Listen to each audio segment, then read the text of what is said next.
whoever you are, wherever you are, hope you are blessed and doing safe. Ladies and gentlemen, greetings, family.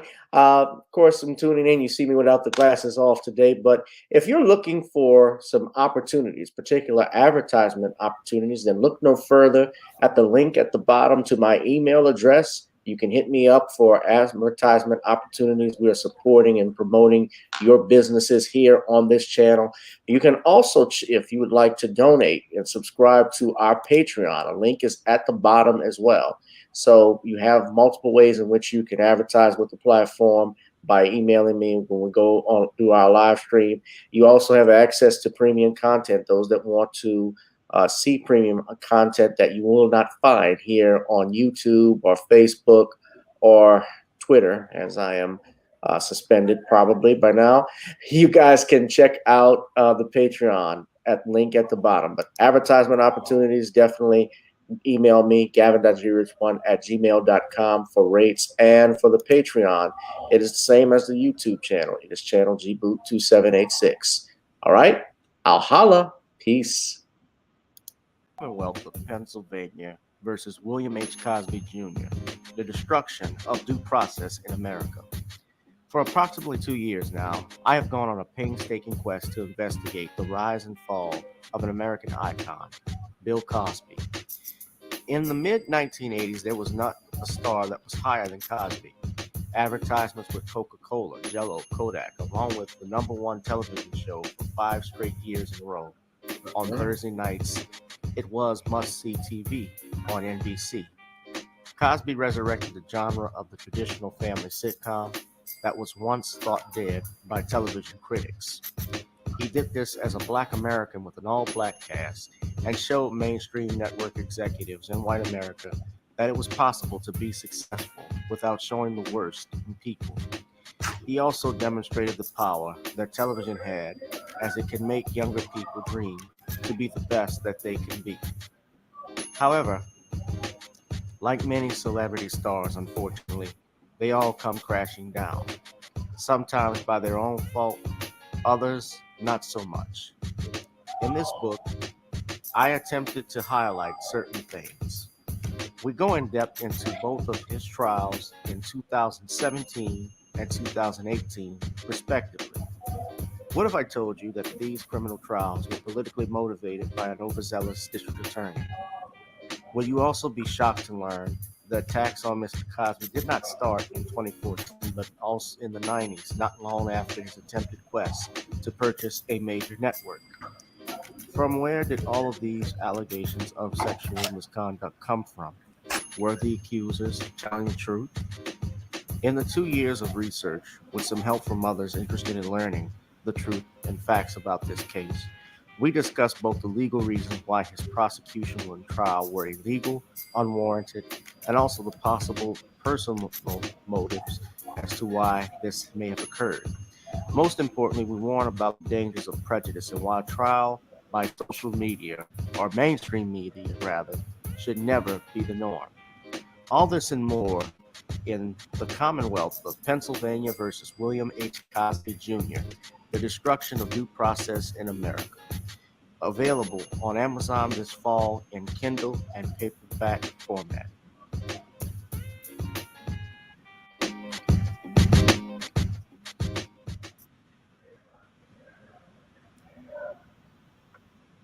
The place to be is right here with me. It is Random Topic Sundays only on channel gboot2786, Gavin Richard on Facebook and on Twitter. Wherever you are. Hope you are blessed and doing safe this fine evening. I'm coming to you live from out of state in the beautiful Florida Keys at the moment. We are going to be talking now. This is why I had to start the show late, because I needed to get out and have a place where I can actually record with you all tonight. As you see right here in the shared window, I have the Facebook page at Commonwealth Cause. Please go to there right now. Subscribe to at Commonwealth Cause to get more updates on when this book will be released, which I'm proud to say will be soon. You'll be able to pre-order these books this week. Very soon, actually, tonight, I'm setting my stuff up on Amazon. I'm going to set up the pre-order as we speak. So get ready for that. Also, ladies and gentlemen, If you have not already, I need you to please go to nonniescreoleblends.com and get you some Creole seasoning. Try it on chicken, meat, or fish. Nonnies goes great with every dish. That's right. Nonnies goes great with chicken, meat, fish, and even salads. I asked Bishop Gerald Scott. He actually tried it on his barbecue on his pot roast too. I don't have a rhyme for roast to fit in there, but it goes great on everything. So you go ahead and go to nonniescreoleblends.com, hit that link right there with the shopping cart, and order you some good old Creole seasoning blends, ladies and gentlemen. And finally, of course, we have to tell you about our music channels. We also want to tell you where you can donate. Hit that Cash App. You see the ticker at the bottom, Cash App, Google Pay, PayPal, and Zelle. Please donate to the Cash App. Money, as you know, this channel is not monetized. YouTube has been on that bullshit. But I need you to go to Video Soul on Amazon, Spotify, and iTunes. Download that, and also go to iTunes now and play as we get our theme song to get on up. So before we get on down, ladies and gentlemen, let us go ahead and get on this Sunday night before Memorial Day. Let's roll.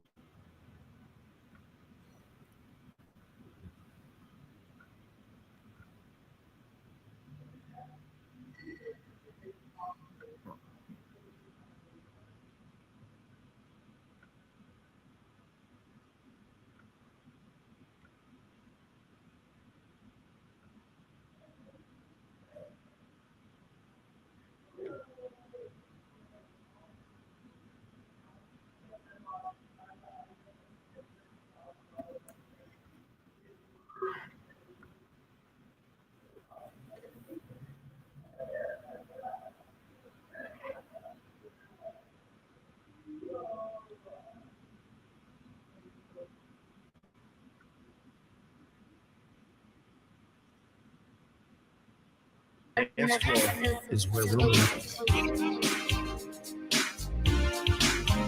Show me what you got.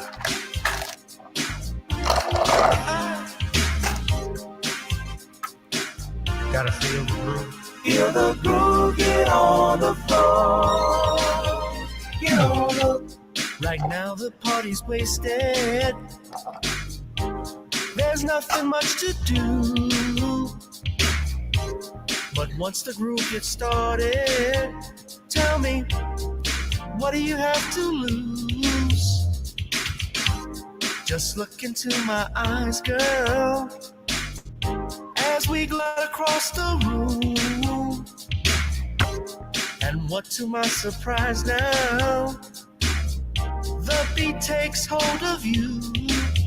Now if you're feeling like I'm feeling, so come on baby, let's start dealing. Time to get this party started. Ain't no time for the broken hearted. When the rhythm takes hold of you, there's only one thing left to do. Cause the beat is really moving. Time to get your body moving. Gotta get on up and move your body. Cause when the beat is really grooving, it's time to feel your body moving. Gotta get on up and shake something. Feel the groove, get on the floor. Get on the. Tell the DJ play the whispers. Rock steady in the mood. Put on earth, wind, and fire. Tonight we're gonna groove. Show me how you do the four corners. Electric slide or two. Hit the bus stop, I'll do the bunny hop, baby. It's really up to you. Now if you're feeling like I'm feeling, so come on baby, let's start dealing. Time to get this party started. Ain't no time for the broken hearted. When the rhythm takes hold of you, there's only one thing left to do. Cause the beat is really grooving. Time to get your body moving. Gotta get on up and move your body. Cause when the beat is really grooving, it's time to feel your body moving. Gotta get on up and shake something. Feel the groove, get on the floor. Get on the. Now, 2020 hasn't been the best year of all times. We've been dealing with death, the pandemic, racism, bad policing, and all the bad rhymes. But like Uncle Snoop once said, if you breathe and you achieve. And so, if you're ready, I need you all to get on up. Are you ready? 1 and 2 and 3 and 4. Get your butt on the dance floor. 5 and 6 and 7, 8. This jam we appreciate. We're gonna slide and step on the beat. On the dance floor is where we'll Feel the groove, get on the floor. Get on up and move your body. Cause when the beat is really grooving, it's time to feel your body moving. Gotta get on up and say something. Feel the groove, get on the floor. Get on up, baby. yeah, gotta get on. Come on, baby, gotta get on. Baby. Feel the groove, get on the floor. Get on up. Yo. All right, family. Feel the groove. Get on the floor, no matter where you are. How you doing tonight? As you can see, guys, I am, and I stated earlier, I am not at home. I'm actually in the beautiful yet rainy Florida Keys right now. As we speak, having a little vacay. Still wanted to come on with you all tonight, but it won't be one of my longest videos. I did not want to do the Avatar podcast version that Nicole does and that Harvey Superboy is so used to doing. Of course, we know if Nicole doesn't come on screen, it's for one reason only, is that her hair looks like it came straight out of Compton. So,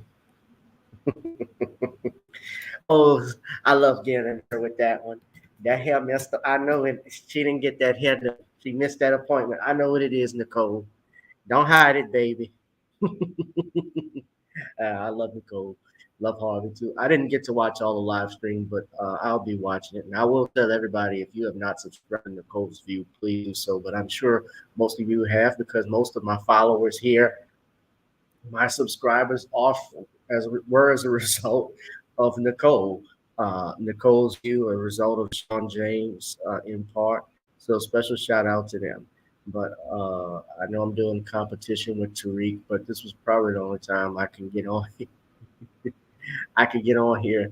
If you guys hear some noise in the back, they got the game going on. So we're out in Florida. So, Miami is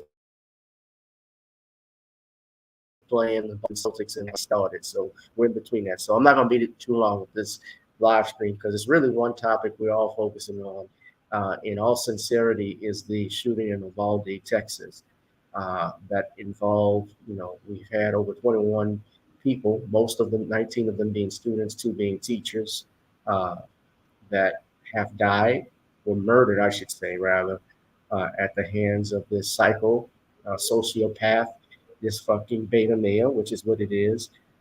We got a lot of beta males. We have these white supremacists that are running around targeting African Americans, Black people being targeted. Of course, we have absolutely no police protection of some kind, and that's why I want to come on here. Now, before I do come on and explain the topic, because I want to clarify something, as my brother, the lead attorney, talks about and says, I am not your attorney, I'm the lead attorney. Well, I'm not going to directly quote the brother, and I'll just say, I am your attorney. I'm Gavin Risha, attorney at law, and licensed in the state of Louisiana. So views, any comments that I make are from my expertise as an attorney, educator.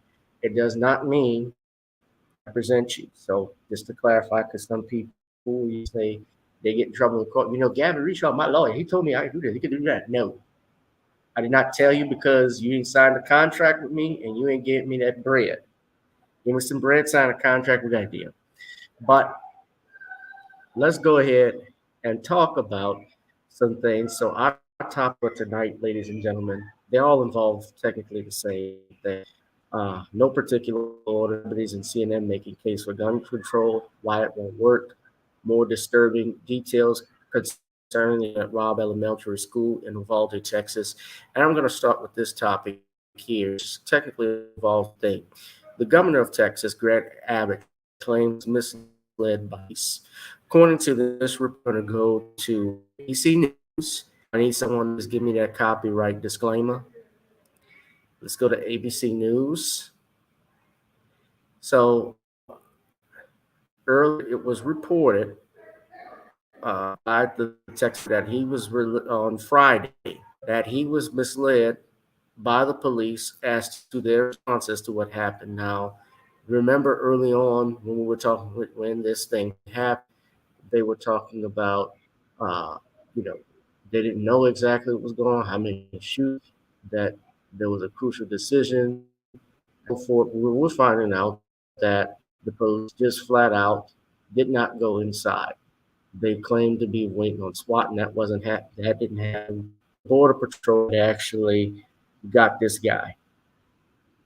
Now, Greg Abbott, a briefing, stated that there were details that he was not led to learn about. He did not know about, and this information is coming out, and of course, the tech officials are even coming out saying that they were wrong. We're going to play this video. This is coming from the governor of Texas himself, Greg Abbott. I am livid about what happened. I was on this very stage 2 days ago, and I was telling the public information that had been told to me in a room just a few yards behind where we're located right now. I wrote down hand notes in detail about what everybody in that room told me in sequential order about what happened. And when I came out here on this stage and told the public what happened, it was recitation of what people in that room told me, whether it be law enforcement officials or non-law enforcement officials, whatever the case may be. And as everybody has learned, the information that I was given turned out in part to be inaccurate. And I'm absolutely livid about it. And here's my expectation. My expectation is that the law enforcement leaders that are leading the investigations, which includes the Texas Rangers and the FBI, they get to the bottom of every fact with absolute certainty. There are people who deserve answers the most, and those are the families whose lives have been destroyed. They need answers that are accurate, and it is inexcusable that they may have suffered from any inaccurate information whatsoever.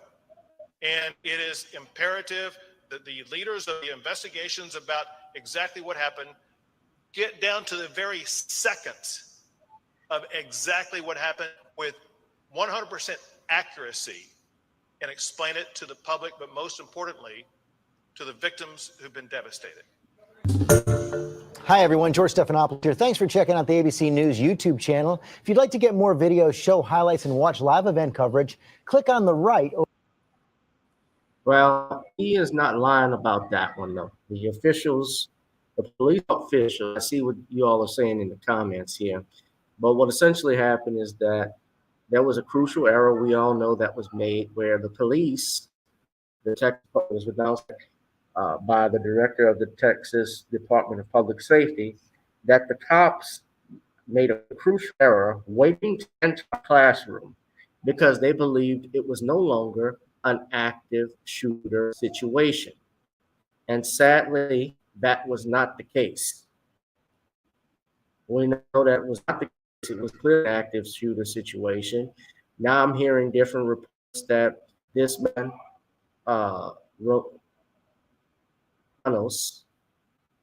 Ramos, so actually they're saying now he shot off the door. My earlier reports that I read said that the door was actually pried open. Right now, Uvalde, Texas Department of Public Safety, they're giving an update on a school shooting that killed 19 students and 2 teachers. Let's listen in.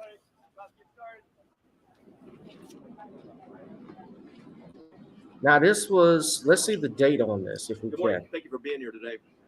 So this was 2 days ago. Texas Department of Public Safety. On Tuesday, the district attorney for the 38th Judicial District, Racine Mitchell, requested that the Texas Rangers under the Department of Public Safety assume lead responsibility of this horrific murder of 19 innocent child and 2 adults. Our goal today is to provide the parents, the community of Uvalde, the public, as much information as we can.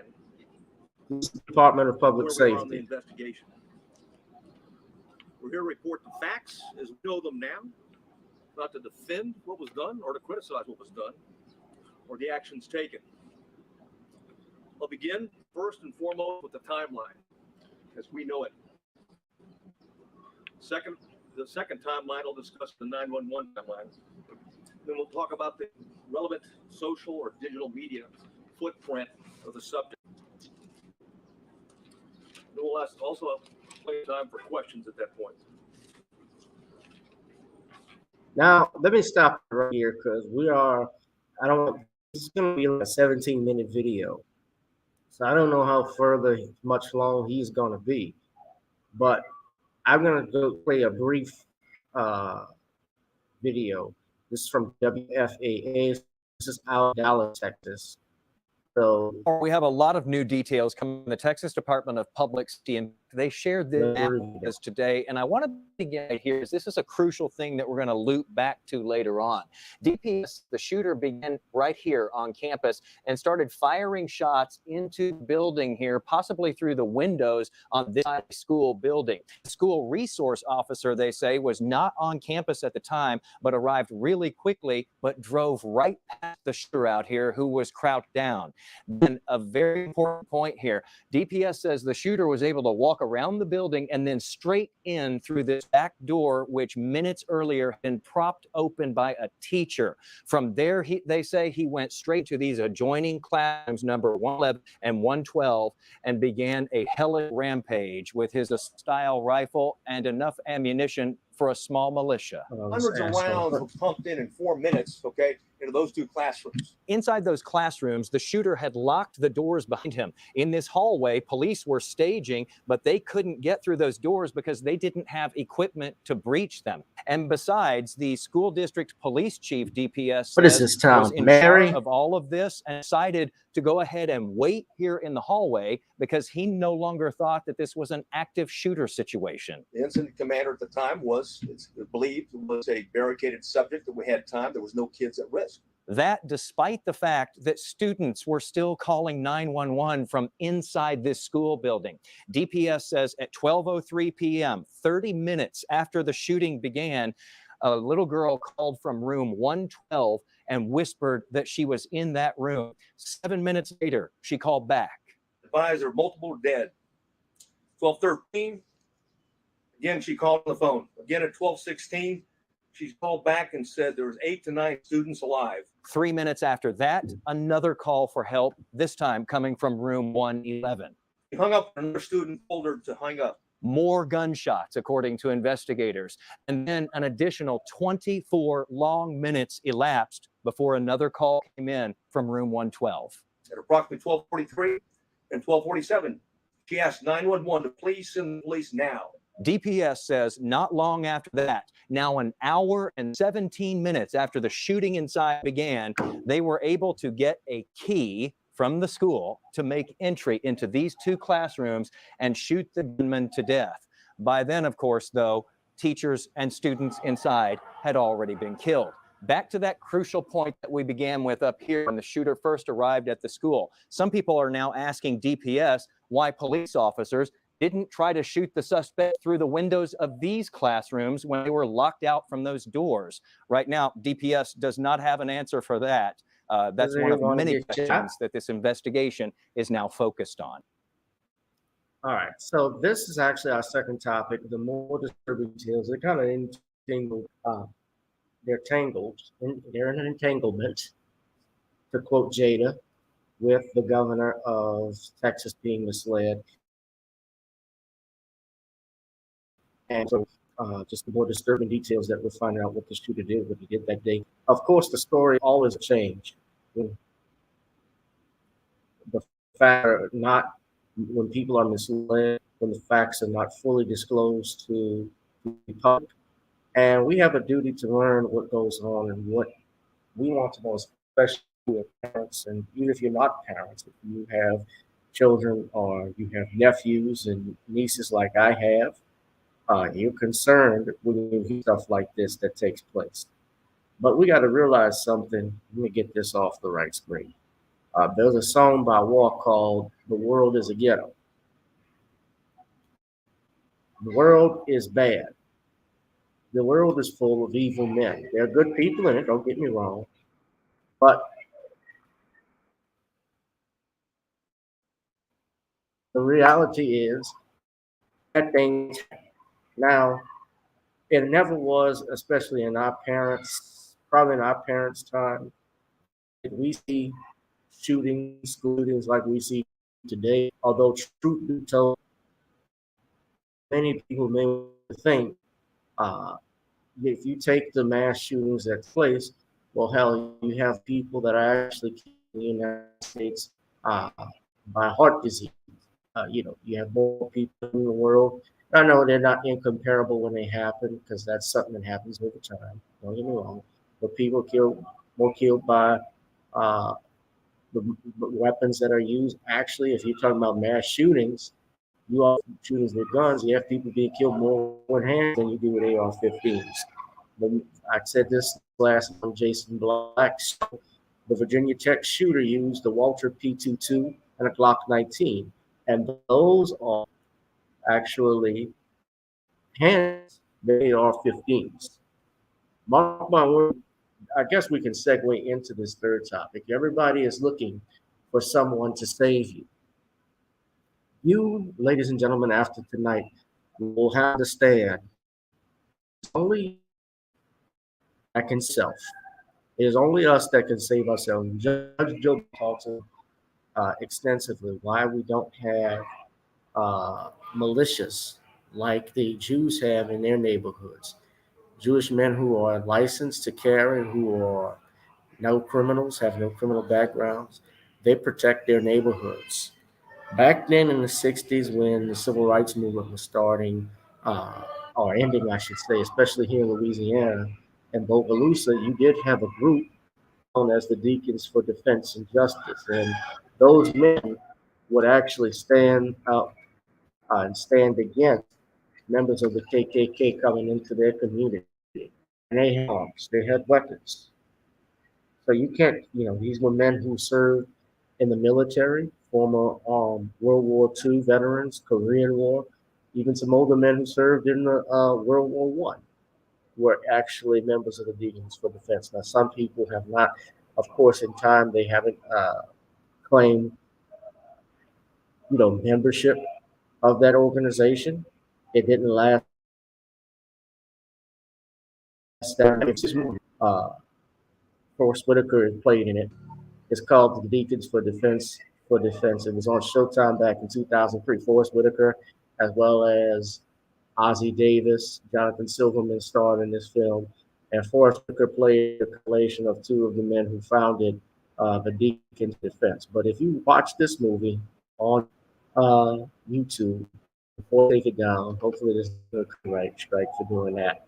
I'm not playing the video, but you can watch that there, and I'll put the link there for everybody to watch it. But let them tell you need a gun. Now, I say this because ever since it happens in this, it usually takes place when there is, unfortunately, the tragic taking of life, especially the children, uh, like we saw with Sandy Hook, for instance, back in 2012. There is a push by celebrities and especially left-wing new outlets, CNN and NBC, who want to try and take AR-15s and make this about the AR-15. Now, if you go to CNN right now, they actually stated, and I have this here, this is a quote that they have, this is for something that they have right here that's on hand. They say states with weaker gun laws have higher rates of firearm and related homicides and suicides, studies find. They stated that in a study published in January by a leading nonprofit organization that focuses on gun violence prevention, found that there's a direct correlation in states with weaker gun laws and higher rates of gun deaths, including homicides, suicides, and accidental killings. The study by every town for gun safety determined that California had the strongest gun laws in the country. Hawaii topped the list with the lowest rate of gun deaths in the country, while Mississippi led the country with both the weakest gun laws and the highest rate of gun deaths.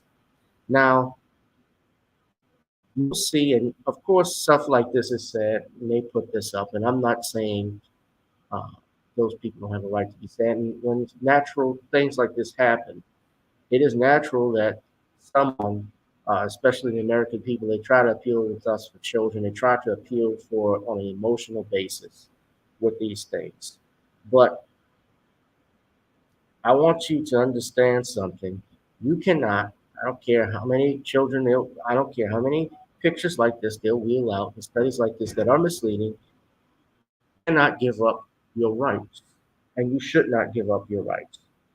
Now, the problem I have with this data, first and foremost, the way that they researched, they said that the states with the weakest gun laws have the highest rates of gun deaths. Well, that's like saying the highest rates of obesity are in typically the highest rates of obesity are in towns where the cooking is good. It's natural, ladies and gentlemen, if you have good food. I know that's maybe a bad comparison, but that's kind of how it is. If you have a town like my hometown of New Orleans, first off, that is famous for its cooking, Louisiana is number one in terms of obesity in the United States.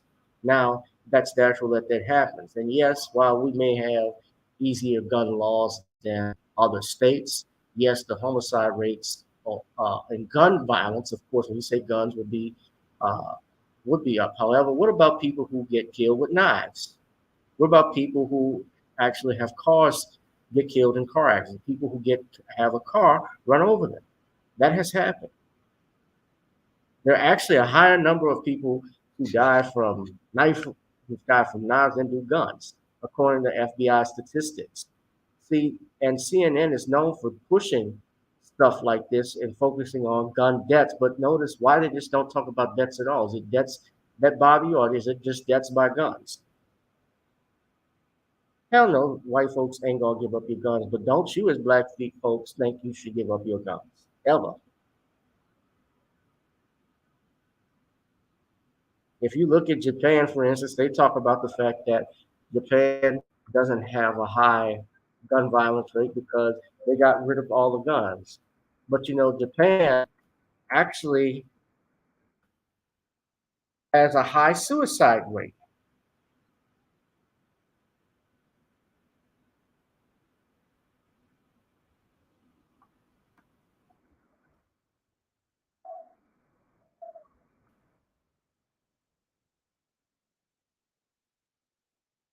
In Japan, this is on Wikipedia.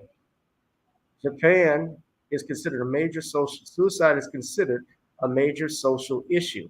In 2017, the country had the seventh highest suicide rate in the OECD at 14.9 per 100,000 persons.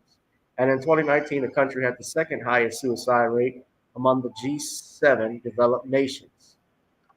Now, I bring this up and point this out to you because if we're concerned about guns, that's one thing, but are we also concerned about the loss of life in general? And should it just be about the loss of life and not just focusing on one particular tool that is used and common in homicides? I'm not trying to downplay. Let me be clear, and I have to say this again. Any murder of any child, I don't want to see children killed, whether they're shot up with an AR-15, whether they're shot with 45 ACP by accident when they're walking home from school, or when their mother and father melt them in a fucking couch. Or you have two stupid ass parents, a mother and grandmother, that actually force fed their grandbaby, their daughter, a bottle of alcohol, whiskey, or tequila rather, excuse me. I think it was tequila, and had them drink it halfway to the point that she had liver failure and died.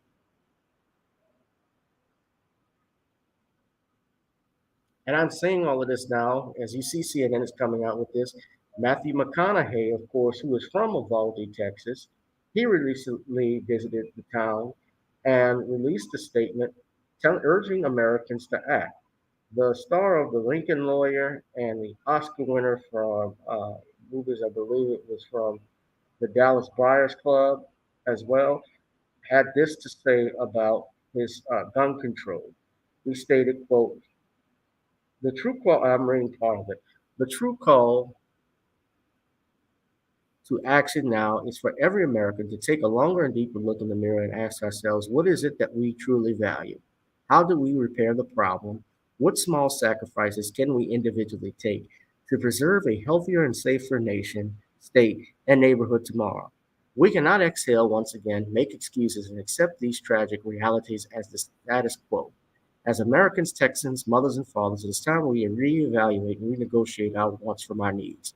We have to rearrange our values and find a common ground above this devastating American reality that has tragically become our children's issue. This is an epidemic we can control, and whichever side of the aisle we may stand on, we all know we can do better. We must do better. Action must be taken so that no parent has to experience what parents in Uvalde and the others before them have endured. Now, let me stop right there. Let me go back. If you read this here, I want you to pay attention to his words. He says, as you are aware, there was another mass shooting today. This time in my hometown of Uvalde, Texas. Once again, we have tragically proven that we are failing to be responsible for the rights our freedoms grant us. The rights, failing to be responsible for the rights our freedom grants us. You know, the Second Amendment is not just the part of, there's a Second Amendment, of course, which gives us our gun rights, but then you also have all of the other amendments that give you rights. The First Amendment, of course, gives you right to freedom of speech, freedom of religion, from the press, freedom to from the establishment of a particular religion. So freedom to practice and the freedom of it. And then what that means is no one can force you to practice what religion you want, but no one can stop you from practicing the religion you want. You have a right to express yourself. You also have a right to assemble. You have a right, freedom of the press to report these things. However, it seems when you look at CNN, MSNBC, CBS, and yes, Fox News and ABC, all of those major networks, they are designed basically by corporations to not give you the news, but report what their corporate interests want you to hear. So you read this statement by McConaughey, he's talking about an epidemic we can control. Now, he is not alone with this. There have been other celebrities, even John Voight, old as John Voight. John Voight is somebody I've known who actually has been a known Republican, calling out Barack Obama for years. Not that I defend Barack Obama, but Voight released a statement on Newsweek saying he's calling for proper qualifications for gun ownership. He released this video. I want you to hear it. Sure that we will never see this horror again in this lifetime. We must identify every individual for their credentials, for their mental capacity to bear arms. There should be proper qualifications for gun ownership and proper testing. One should only own a gun if they're qualified and schooled. I stand with all. I stand for freedom of each soul's truths. I stand for God's truths. I stand for one to be condemned for evil doings, and that they must pay a price. May God watch over all and bring comfort for this loss which may never heal, for each child was so precious a gift. And God will call on Jesus to pray for these families. Love to you. Now, here's my problem with these celebrities who speak. Do you see ever when you had the killings, and I know Brother Harvey probably not want to hear this, but and using Chicago as the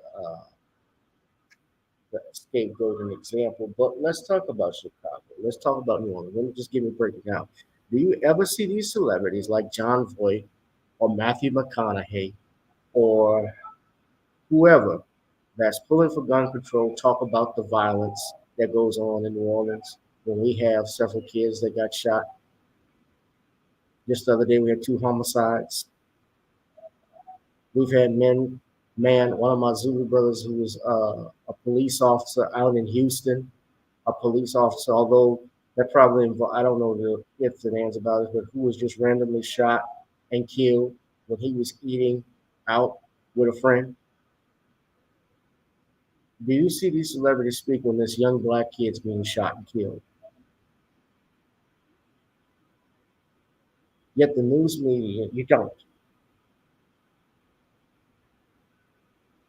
And I know in Chicago a couple of years ago, they had multiple people that were killed within a 3-day period. I am not, let me be clear, I'm not trying to shame or put down Chicago or anything like that. Just like in my home city of New Orleans, I mean, look, there's parts of New Orleans that are bad that I wouldn't be in. New Orleans East, I talk about it all the time. Every time I'm out there, we just had a city council meeting with Oliver Thomas. The citizens of New Orleans East were talking about the crime that they have to put up with. Why developers aren't coming out to New Orleans East because they're scared of developing in this area.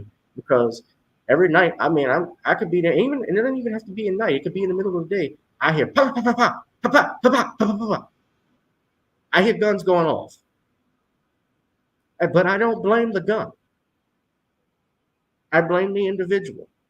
And let me be clear: these people that are calling for that, they'll never get rid of guns. But if we start chipping away, giving up our rights, other things will follow eventually. You see, there's a reason why there was a Second Amendment and why it was created was because the government, the founding fathers knew, I said this again, that there may be a time when the American people would have to defend themselves from tyrants. You know, there's an old saying I saw earlier today. I would rather, someone wrote, I would rather dangerous freedom than passive tyranny. In other words, somebody saying, oh, why don't you give this up a little bit? Get rid of this. You don't need this. It's okay. Take this. You can use these. Well, if we get rid of all the AR-15, can we have another situation like Virginia Tech? Can we have a situation which Virginia Tech, by the way, is actually the largest mass shooting? Is what they always like to use these terms, and you have to be careful with it when they say mass shooting. It's deadliest mass shootings. You look here on Wikipedia. It says that the Virginia Tech shooting is the deadliest mass shooting in the United States until it was surpassed 9 years later, talking about the Pulse nightclub. And they said that was a hate crime, but I don't know too much about it. I think the guy could have, as what I heard, is the druggie. I think he was gay as well. I could be wrong if I am, my mistake.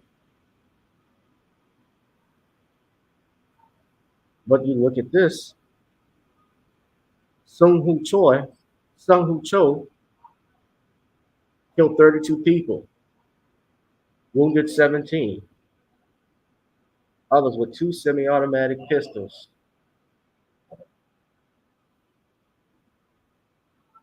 They killed 32 people with 2 semi-automatic pistols, ladies and gentlemen. A Glock 19, you see that? That's a Glock 19. This is a Walther P22. Fires a 22 caliber bullet.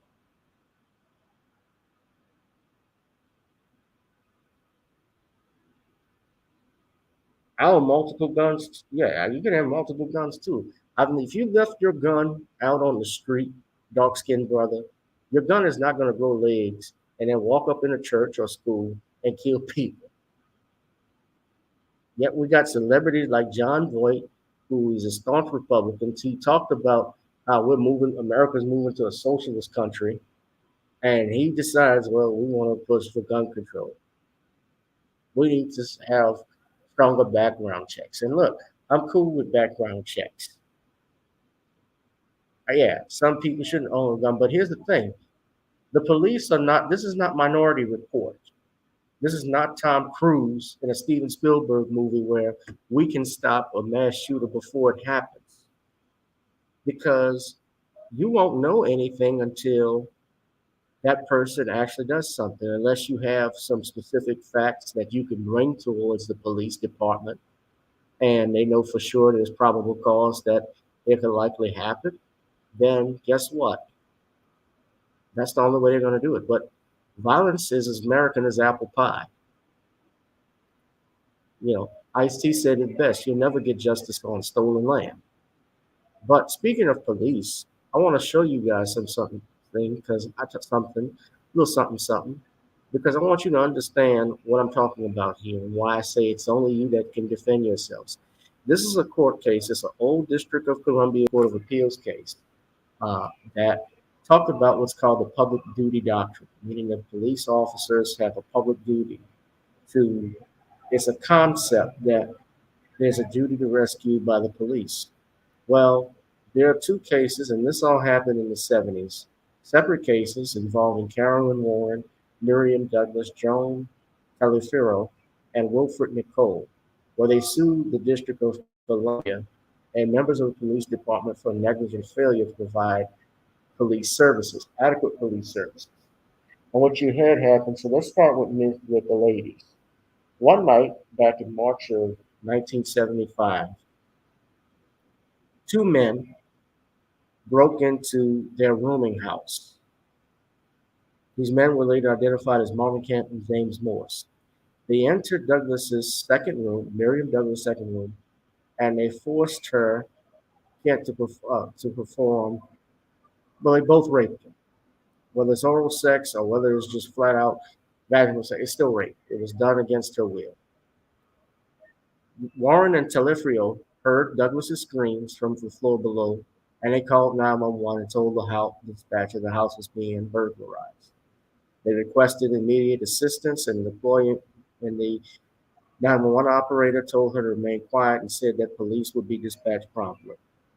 Warren's call was received by the police department headquarters at 6:23 a.m. and was recorded as a burglary in process. 3 minutes later, at 6:26, a call was dispatched to the officers on the street as a code 2 assignment, although calls of crime in progress should be given priority and designated as a code 1. 4 police cruisers responded to the broadcast, 3 to the Lamont Street residence, and 1 to the address to investigate a possible subject. Warren and Taliaferro crawled into their window onto an adjoining roof and waited for the police to arrive. While there, they observed one policeman drive through the alley behind the house and proceed to the front of the residence without stopping, leaning out the window, or getting out of the car to check the back entrance of the house. A second officer knocked on the door of the front of the residence, but when he received no answer, he left, and 3 officers departed the scene at 6:33 a.m., 5 minutes after they arrived. Warren and Taliaferro crawled back inside their room.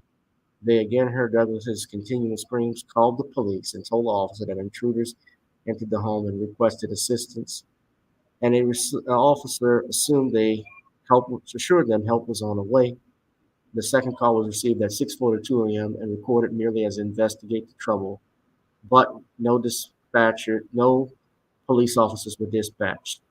The ladies, Warren and Taliaferro, thought that the police might be in the house and called down to Douglas, but by doing so, they alerted Kent to their presence, and at knife point, Kent and Morse first forced all 3 of the women to accompany them to Kent's apartment. And for nearly 14 hours, the women were held captive. They were raped, robbed, beaten, and forced to commit sexual acts upon one another and made to submit to the demands of Kent and Morse. They sued the District of Columbia and the Metropolitan Police Department for dispatcher's failure to forward the 6:23 a.m. call with the proper degree of urgency, the responding officer's failure to follow standard police investigative procedures, specifically their failure to check the rear entrance and position themselves properly near the doors and windows to ascertain whether there was any activity inside, and dispatcher's failure to dispatch the 6:42 a.m. call. Similarly, in 1978, on April 30th, a man named Nickel stopped his car for a red light at an intersection between Missouri Avenue and 16th Street Northwest. Unknown occupants in a vehicle directly behind appellant struck his car in the rear several times, then proceeded to beat him up and broke his jaw. The Metropolitan Police Department arrived at the scene, and in response to the officer's direction, appellant's companion ceased any further efforts to obtain ID information of the assailants. When the officer then failed to get the information, leaving Nickel unable to institute legal action against the assailants, Nickel brought a negligence action against the officer and the MPD in the District of Columbia. And in a 4-3 decision, the District of Columbia Court of Appeals affirmed the trial court's dismissal of complaints against the District of Columbia and the members of the police department based on the public duty doctrine, ruling that the duty to provide public services is owed, quote, to the public at large.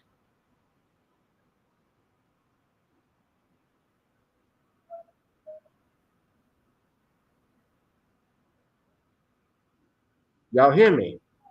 I want to know if y'all can hear me, if you understand what I'm saying. I know some of you may not be able to read this, but let me zoom in. So what they said is the duty to provide public services is owed to the public at large and absent a special relationship between, quote, the police and an individual, no specific legal duty exists. So what this means is that if there's no special relationship, meaning the police have some type of arrangement or agreement with a particular individual, I guess you could say contract, then there's no specific legal duty that existed. The court adopted the trial court's determination that no special relationship existed between the police and appellants, and therefore no specific legal duty existed between the police and the appellants. Now, similarly,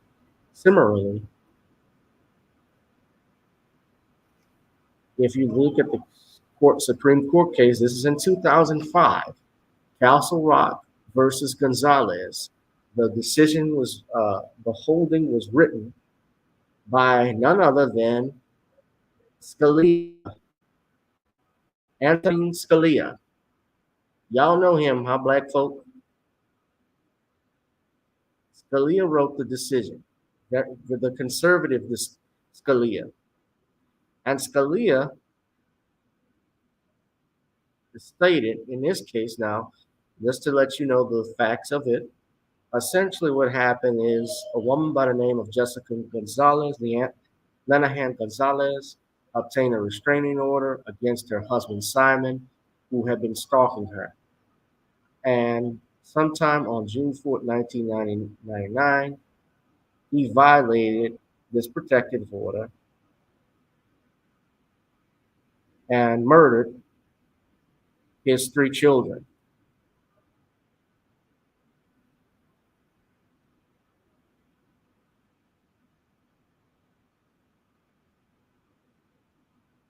He had kidnapped his daughters and murdered them. They actually had 4 children together, but he had his 3 daughters. And the search of the vehicle, they found the bodies of the 3 daughters who were determined to have been killed prior to the arrival at the police station. Now, she had reported that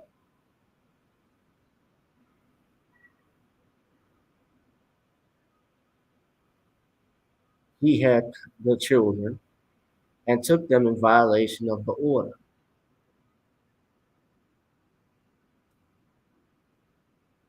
And yet, she called them multiple times and filed suit against the District of Colorado, against Colorado's Police Department under Article 42 Title 42 USC 1983.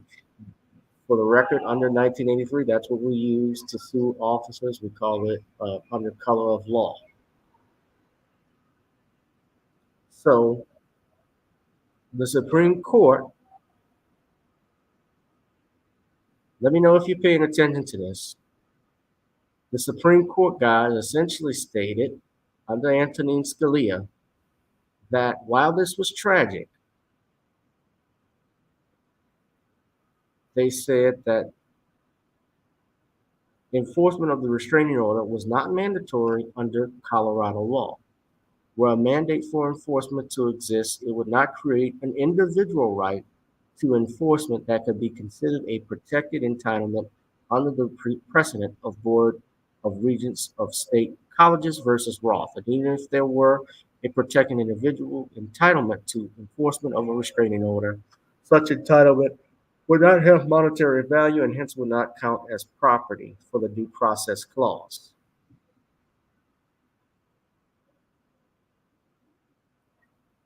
So what Ms. Gonzalez held was that, well, what she believed was that under 42 U.S. Title 42, which, of course, if you read that, that is the enforcement, what Title 42 started out as, and you can read there, was Civil Rights Act of 1871. The Enforcement Act, it was the Ku Klux Klan Act, which was signed into law initially. It was in 1871. That was Ulysses S. Grant. And it was used during Reconstruction, just interesting history, to fight against the Ku Klux Klan in response to violence that they instituted during the Reconstruction era. It was done to protect Black Americans, see Black people playing a role in this country. Foundational Black Americans playing a role in this country with that. Very interesting. But to get back to this, what she said was that there was some type of protected entitlement, what she thought was a federal protected property interest in regards to this restraining order. And she sued the state because apparently she called the police multiple times, visited the police multiple times, and they did nothing. Now, the moral to this story, ladies and gentlemen, and you've heard this, and there's some other cases, but law enforcement has no duty to defend you. Law enforcement does not have a legal duty to defend you. So if you start to see any lawsuits pop up, I'm just in my expertise 100% sure that barring some type of agreement with the school or with the parent, with the police department, the Texas Department of Public Safety, I don't see this going further as a lawsuit. That's why if you see some of these lawsuits now, they try and sue these gun manufacturers because they know that's where the money is. And on top of that, they try to say that they're responsible for putting it in the hands of an individual. You know, that movie that came out, Runaway Jury, was about that. That movie that starred Gene Hackman and John Cusack, I think Raquel Wise, James Bond's wife. I think that's her name. Rachel Wise. Yeah, good actress. That has a lot to do with that. That actually has a lot to do with that. But I say this to say, you know, I have Judge Joe Brown come on, and we talk about these issues all the time about guns and so forth. Because I'm active. I go to a range. I'm part of a gun club myself. I've been around guns. I've been around AR-15s. I have an AR-15, and I'm happy to. Let me say this too. We say it's a weapon of mass killing and so forth. The Department of Public Safety, the Department of Homeland Security, has actually said that the AR-15 is suitable for homeland use, home defense. And there have been incidents, and I want you to understand this, some people say, why would you need a gun like that? I'll use this as an example. Look at what happened in the LA riots when the Koreans had AK-47s, Ruger 30s, and AR-15s. A lot of their businesses in the community, and you know, whether I care about Koreans in the Black community or not, that's something different. I particularly don't, but would their businesses have stood burned with the other businesses that did burn if they were not armed, had they not been armed with AR-15s, with AK-47s, and Ruger 30s? If you honestly think they could have just done it with snub nose or Saturday night special, as they say, the police would call it, I think you are sadly mistaken. You can do damage, yes, with a 12 gauge shotgun. More damage actually than an AR-15. Shotguns, as you know, when it shoots buckshot, 3/4 inch buckshots, you know that it's going to blow a hole in somebody. Actually, in some things, I've seen these things just affect them. If they go through a door, the pellets from the buckshot from the shotgun spread everywhere, hit someone at a high velocity. It can spread, it can do damage. You would not want to be hit with a shotgun.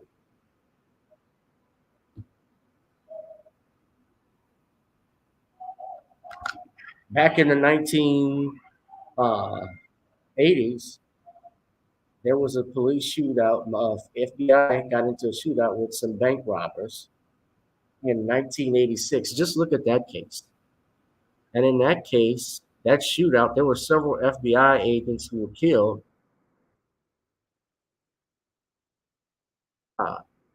Were killed by these two robbers, although they eventually died. And they were armed only with, they weren't armed with, they had revolvers. They had Smith and Wesson revolvers. They didn't have big, AR-15s. They didn't have shotguns, and they all died by these two suspects. There were 4 deaths, including 2 perpetrators, 2 of the perpetrators. So the 2 perpetrators were killed along with 2 FBI agents. And as a result of that incident, it allowed the FBI actually changed their protocol in regards to shootouts. It allowed them to have more effective handguns because the weaponry that they were using was insufficient. You know, they were using 9mm semi-automatic pistols with 9 rounds fired, one, or Smith and Wesson models. The suspects, William Maddox and Michael Platt, they had Ruger Mini 14 22.3 Remington semi-automatic rifle, a Smith & Wesson Model 586 357 Magnum, 357 revolver. You know, they had all of these weapons, excuse me.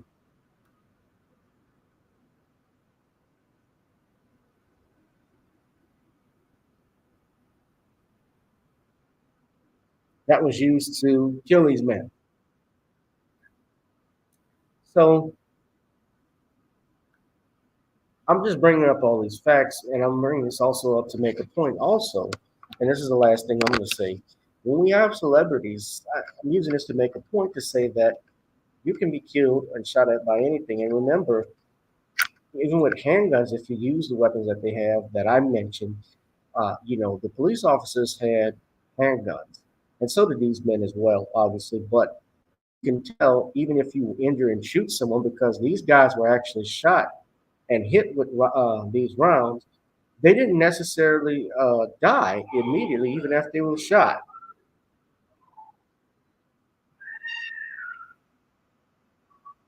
They did not die when they were shot automatically, so they kept firing. And the FBI, they investigated, placed partial blame for the agents' deaths on the lack of stopping power exhibited by their service weapons.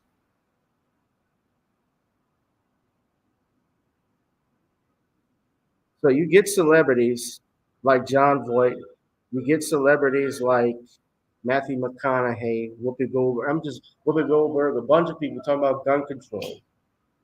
And these people are multimillionaires. These are people who have access to armed security guards that can protect them 24/7 around the clock. Hell, Clarence Avant, the man who's known as the Black Godfather, his wife was murdered in their home in one of the most gated communities by an assailant who had an AR-15 pistol.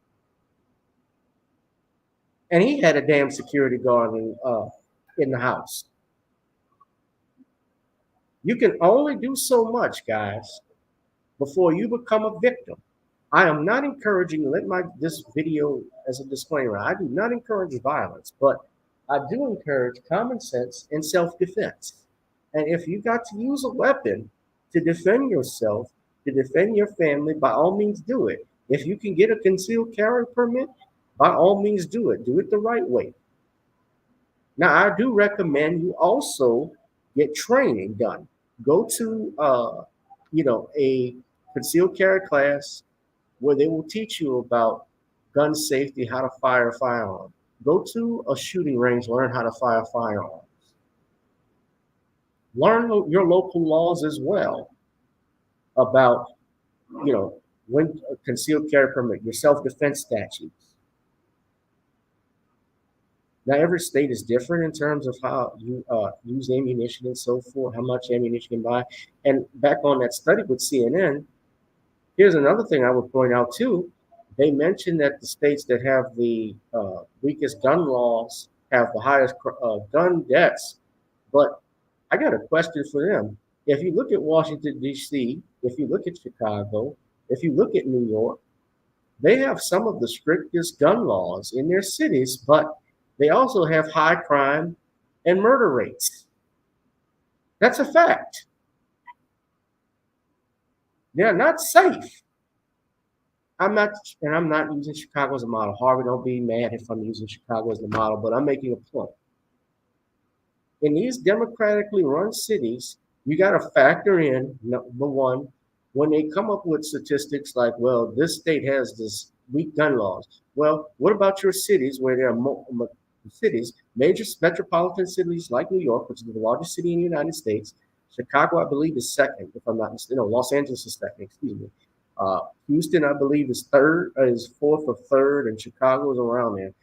If you look at those cities that are democratically run, you're going to find high, and especially obviously because the population is bigger, you factor that in, but they have strict gun laws, and apparently murder and death keeps happening. Robberies are happening. You look at Australia, yeah, they had a whole gun ban, but guess what? The crime rate went up.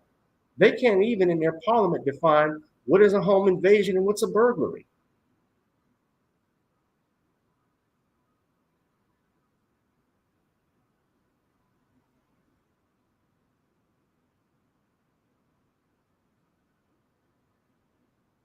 So you got to factor all of that in.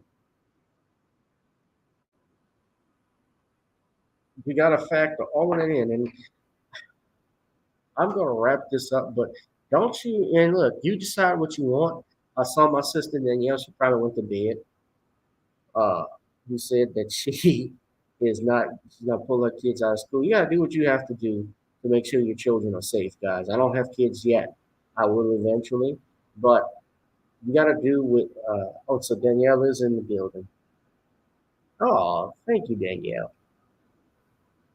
You got to do what you have to do to make keep your family and children safe. But please, by all means, if you can, go and buy you a firearm. Do like Dark Skin Brother is doing. Get your Second Amendment game up, guys, because either you're going to be a victim or you're going to be a survivor at the end of the day. I like to be a survivor. Now, I'm going to wrap this up because it's getting late. Yeah, Danielle is still up. But look, it's getting late, so I said I was going to be an hour, and I went over about 10 minutes. But you all be safe and be blessed. If you have not already, please donate to my Cash App, PayPal ticker at the bottom, GooglePay, Zelle. We also have Venmo. Anything to support the channel. As you know, this channel is not monetized by YouTube. I would also ask, we didn't do call-ins today because I'm out of town, but I would like for you all to please, if you want to advertise with the channel, go to gavin.jewix1@gmail.com. We are promoting Black-owned businesses. June is Black Music Month as well, so I want you all to check out, of course, my music like Video Soul and Gotta Get On Up. We also want you to subscribe to @Commonwealth Cos. That is the Facebook page for the Commonwealth of Pennsylvania versus William H. Cosby Jr. I'm proud to say we're going to try and put this available for pre-order now. So I'm working on that right now when I get back to the room to do that. And also, we're going to go ahead and have you all subscribe to our channel. Subscribe to Patreon at the bottom for content, not here on YouTube. Also, go to Monty'sCreoleBlends.com.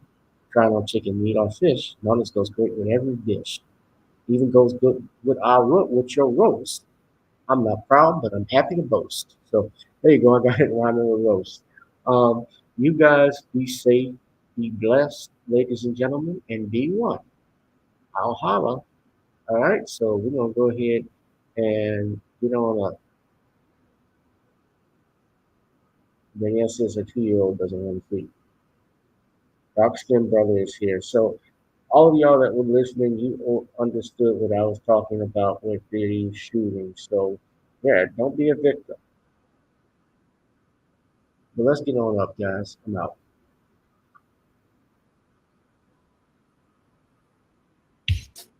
Girl, come on.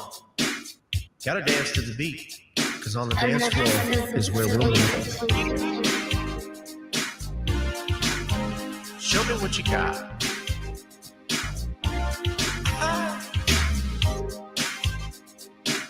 Gotta feel the groove. Feel the groove, get on the floor. Get on up. Right now the party's wasted. There's nothing much to do. But once the groove gets started, tell me, what do you have to lose? Just look into my eyes, girl, as we glide across the room. And what to my surprise now, the beat takes hold of you. Now if you're feeling like I'm feeling, so come on baby, let's start dealing. Time to get this party started. Ain't no time for the broken hearted. When the rhythm takes hold of you, there's only one thing left to do. Cause the beat is really moving. Time to get your body moving. Gotta get on up and move your body. Cause when the beat is really grooving, it's time to feel your body moving. Gotta get on up and shake something.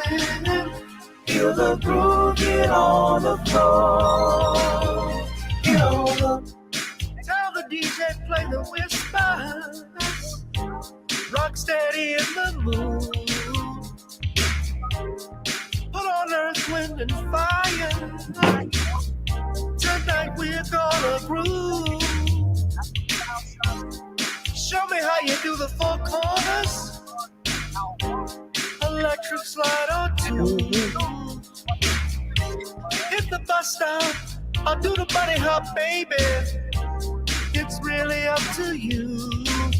Now if you're feeling like I'm feeling, so come on baby, let's start dealing. Time to get this party started. Ain't no time for the broken hearted. When the rhythm takes hold of you, there's only one thing left to do. Cause the beat is really grooving. Time to give your body, we gotta get on up and move your body.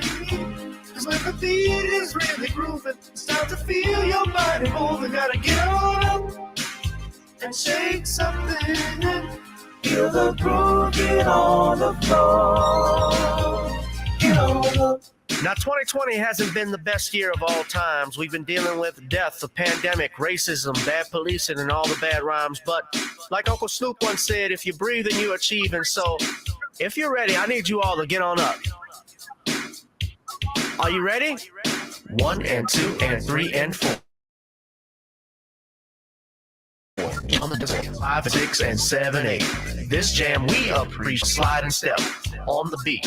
On the dance floor is where we'll be. Feel the groove, get on the floor. Get on up And move your body. Cause when the beat is really grooving, it's time to feel your body moving. Gotta get on up and shake something. Feel the groove, get on the floor. Get on up. Yeah, gotta get on up. Come on, baby, gotta get on up. Feel the groove, get on the floor. Get on up. You had one job, Miami. One job. Boston wins the East Conference Finals. Oh well. Good night, guys.